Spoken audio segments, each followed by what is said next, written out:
and we know Lucid has been really solid on this pick. So already DK got a lot of pressure in the early game, and it looks like they're going to go for the Nord. So oh, saved! Saved on hit Varus! Saved! Oh, here we go! And Braum! Double H just putting up the door. I actually like that, honestly. I feel like Braum is a pick where we have seen very little of it, even when Nautilus and Leona were being picked all the time, but quite hard to do much against a Braum as a Nautilus because you're squishier than him. He has a big shield. Yeah. He has a mustache. There's not a lot of range on Nongshim. Yeah. Oh, actually, this is I mean, that good. also Not kind of capitalizes it, doesn't it? Yeah. It's going to make things a bit difficult. I feel like... Well, it's a Taliyah last pick, isn't it? You would think. Aurelion Sol would be better. Aurelion Sol means you have that, like, why is the game not over at 40 minutes win con? Yeah. Sort of thing that you can lean into. Oh, it's a worse version of that. Yeah, this is kind of like, well... I'm like, oh, God. Okay. Well... That was a funky one. That is a decision that could have been made in this game, was in fact made, and now Nongshim have 5 champions that they're going to try and win the game with. D plus Kia have also 5 champions, and it should be a bit easier for them to use them to win the game with. That's what I'm feeling straight out of the gate here. Don't count your fish before they're on the boat, as we like to say, or as I like to say, and everybody else tolerates. Okay? I'm tolerating it. Well, Double H has a door. He's going to use it once again. Zeri being able to stand behind the door, actually kind of dope. And remember, this is on-hit Varus. It's not very good. So, like, I'm kind of, like, not hyped about the fact that Lucid's about to kill them both. Gwen has a lot of CC, and it's in murdering people. Yeah, death you is put them into it, and, like, it's scaling CC as well. As Double H puts up the door, still going to take a lot of damage here on this bottom side. But as you can see, Jiwoo just fine in this lane for now. DK just don't... There's no reason to push any further, though, in this lane, to be honest. Like, it kind of means it's going to be a farming lane, but I think DK are pretty fine with that because, you know, they're relying on this Gwen. All right, let's see whether this is actually going to work out. They go all out. That's a great Cyclone to block it, and Gwen ain't immune now. That's first blood going to Nongshim. I think they get it. The question is, will they be able to get out again?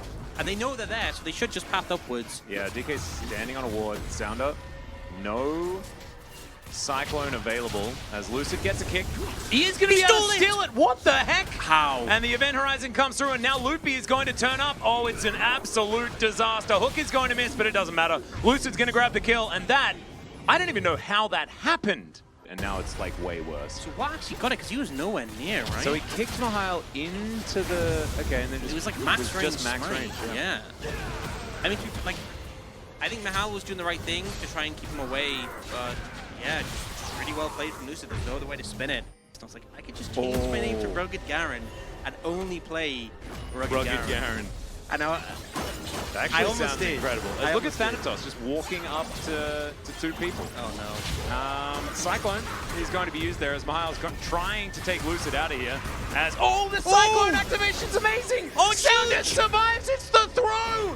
It's Nongshim. Nongshim got a huge Mahal. I mean, this is what that many Cassante games can bring you. But the you might be spamming Riot in the chat, but that was all outplay. Atlas, ask Orcs, do you believe horses exist? I think they exist within League of Legends. No. Exist. Oh, exist. Are horses the representation of existence? I believe that's a question. I think yes.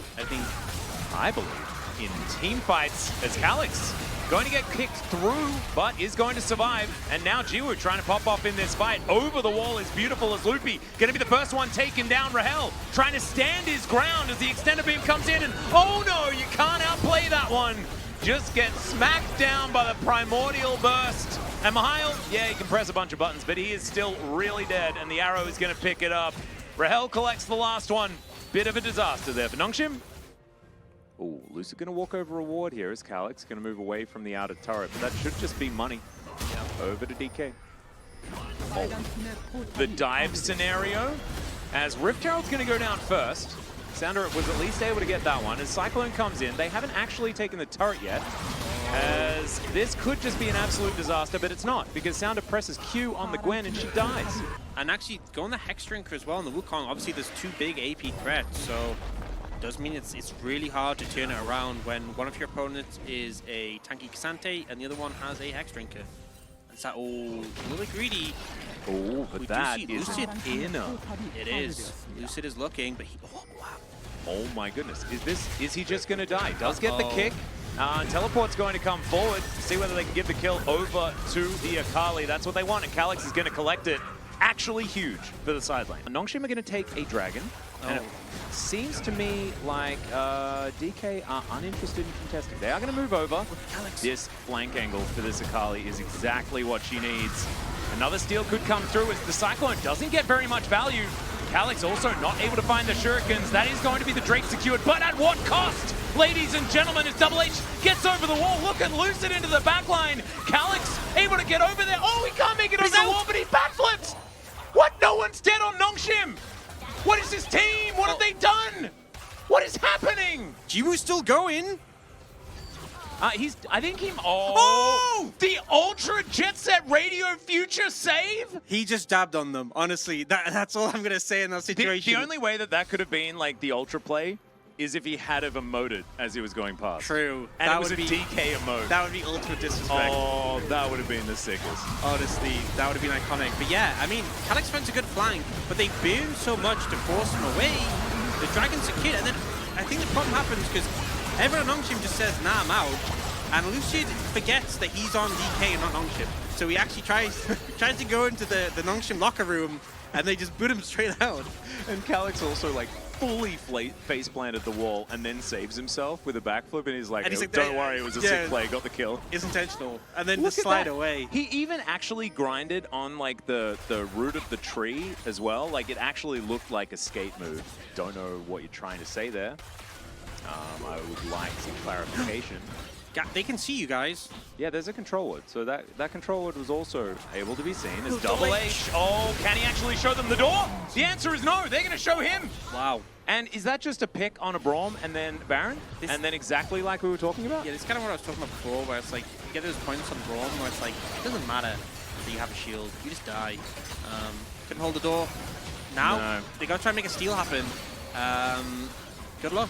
Well, Sounder is going to go for it. We've got the Ghost being pressed already. Baby Cage on cooldown. The Baron will be secured, but can they survive the onslaught as they dive into the backline? Big damage onto Lucid, but the fight is not over yet. Rahel gonna get taken out. It's a double kill for the Zeri, and I think we may have some certification on our hands as Jiwoo's. Oh no, there's some gameplay that he's gonna have to try and contend with here.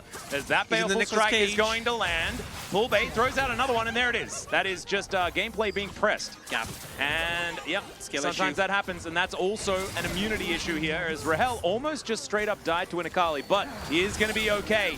And in the end, Baron was secured, and they win the fight. And I don't think we didn't. 2 lines is enough. 2 lines, people get it. Yeah. And he's going to put down a cage, and he's going to do that again, over and over again, until the enemy Nexus has exploded. Calix going to dive in on top of him. Let's see whether they actually survive this. Doesn't actually get hit by the event horizon right now. He's into the backline. There you go, and they just destroy him. That's 1,000 AP that is impossible to be used right now. But Thanatos is at full health. So there are a lot of threats on this squad, but still Calix is popping off. And Jiwoo goes for a big old skate session, and it is only Thanatos left alive. Honestly, DK's Baron setup is so much better. Their ability to just like win this game should be better. Nongshim are finding the windows. Thanatos just gonna get cleaned up. Why didn't Calix get subbed into the LCK? What is this? This guy's a beast. Nongshim have 3 good mid laners. It's provocative. Yeah, well, we're gonna trade a second Infernal for a Baron. And Nongshim are going to tear this apart. It is, oh, okay, never mind. That was so close to an actual steal, but it's not going to work out. The Drake is going to get peeled off of as well, as there is an Infernal Soul on the table. Nongshim have to win this, and they're going to have to do it without their Braum as well. They're all inside the Thunderdome. Sounder somehow made it out. There's a Zeri moment. It might be happening. Zeri moment? But it's also a Rahel moment as Jiwoo has to do it by himself. He goes golden. The Varus is dead. Pulbay is, just able to put down a cage, and he's dead. So this is the end of the game. 10,000 damage nearly done by Jiwoo right there in that pit. Unfortunately, though, Calix not able to do that much, taken out pretty quickly. And yeah, the Veigar kind of counters stopwatch, just slams slams the cage on top of you when you come out. Now, I think this might just be game. Vega has so much AP. He has 1,250 AP, so he's just going to auto any structure will die. Two autos on a Nexus turret. Oh, no, Double H, hold the door! Yep. Well, he is going to hold the door. However, he is going to be, I think, ignored. And, well, he's going to die. And then they will be able to take down the Nexus. D+ Kia taking game number 1. But, man, they have to work for it. Big damage from the Zeri on the Nongshim side. But, I mean, this Gwen all game long, Thanatos was absolutely steamrolling, even though he got punished. Yeah. A couple of times in side lanes and things like this with people ganging up on him. Was still Gwen, was still able to do exactly what he was supposed to. And this is a counter pick that we've seen way more in Challenger, and it's worked almost every time, at least in the laning phase. As we didn't even put in our POGs. That's why my phone was popping off. Oh. But Poolbay's going to get it. And I think that that would have been our vote. Would you have changed? I'm going to say no, so it feels like less bothersome. But I feel like, I think Poolbay, probably, yeah. I think he had the most consistent game. He farmed up super well. I don't think there's any real negative you can say to his gameplay. There was that one time he got caught. Like, Thanatos had some struggles. Yeah. I think for sure Poolbay was the consistent member. And when it came to those late game moments, he was the one you had there to be like, I have over 1,000 AP. And what?